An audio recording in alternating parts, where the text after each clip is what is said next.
Welcome to my channel Learn with Dr. Shweta. Hello everyone and welcome back to my channel. आज के video में हम जानेंगे preposition of time के बारे में। तो जैसा कि आप जानते हैं कि निश्चित या अनिश्चित समय या अवधि का भाव व्यक्त करने के लिए भी हमें प्रेपोजिशंस या प्रेपोजिशनल फ्रेजेस का प्रयोग करना पड़ता है। इनमें मुख्य प्रेपोजिशंस हैं at, on, during, from, since, between, before, after, around, about, throughout, by, over, past, till, until, to, under, etc. आइए अब एक एक करके जाने कि किन का प्रयोग किस जगह पर करना है। तो about का प्रयोग लगभग के अर्थ में होता है। For example, it is about 10 o'clock. It is about lunch hour. It is about time to get up. It is about time to play. After का प्रयोग के बाद या फिर के उपरांत के अर्थ में निश्चित तिथि, समय या फिर घटना के पूर्व होता है।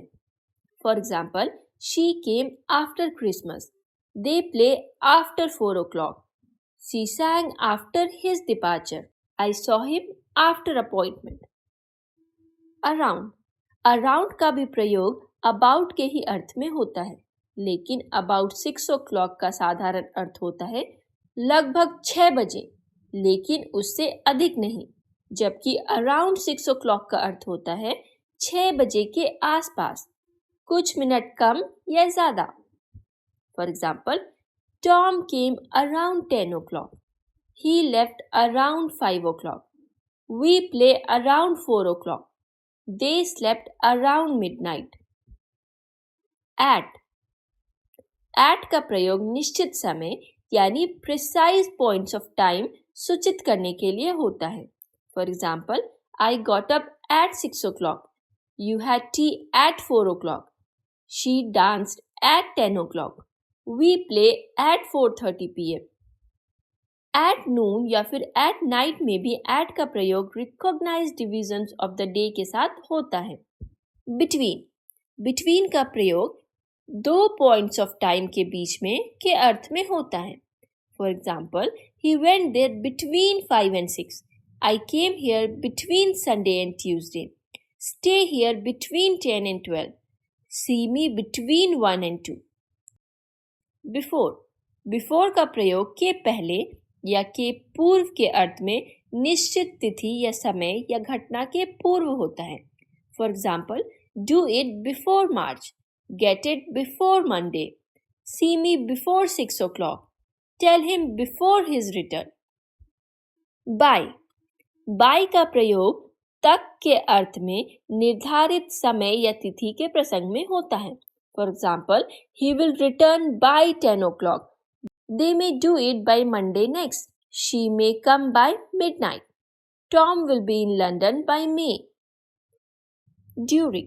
During का प्रयोग के समय में या के दौरान के अर्थ में अवधि यानी period of time सूचित करने के लिए होता है।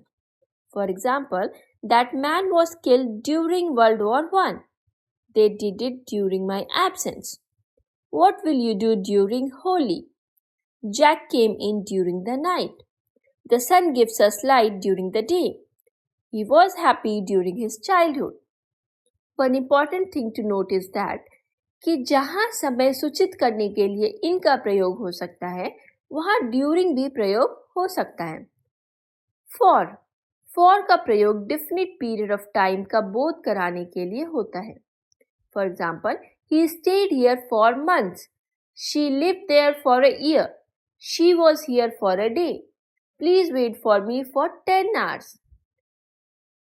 From का प्रयोग निश्चित समय सूचित करने के लिए होता है, खासकर जब ये बोध हो कि एक्शन उस समय से शुरू होकर जारी रही या जारी रहेगी।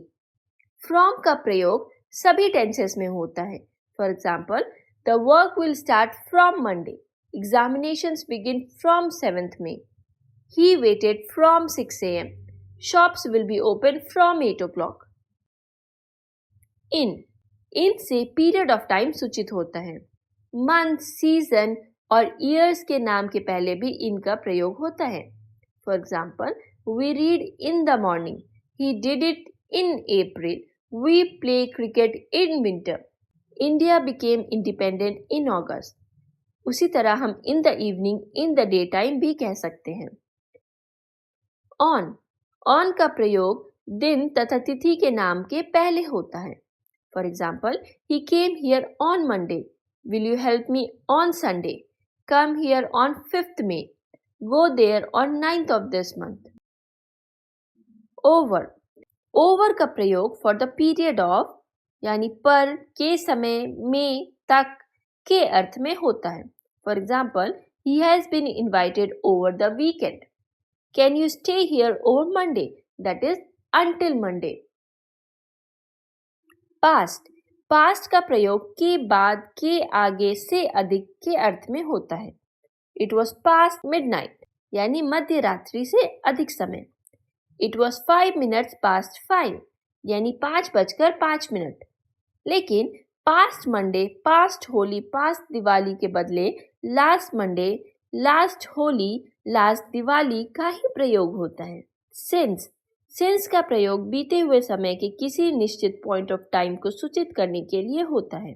For example, he has been here since Monday last, she has been ill since the birth of her first child, these boys have been playing since morning, what have you been doing since 8 o'clock। Throughout का प्रयोग लगातार के अर्थ में होता है।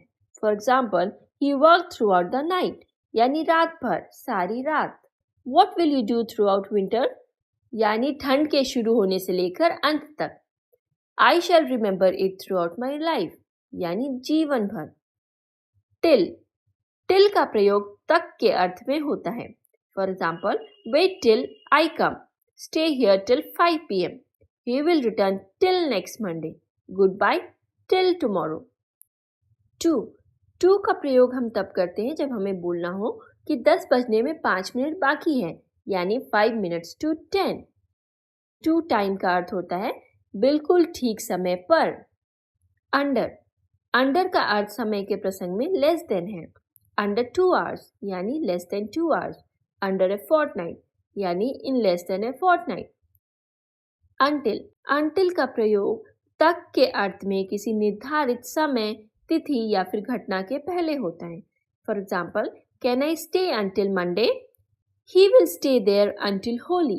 He is usually in his office until midday. I will wait until I hear from you. So this was all about preposition of time.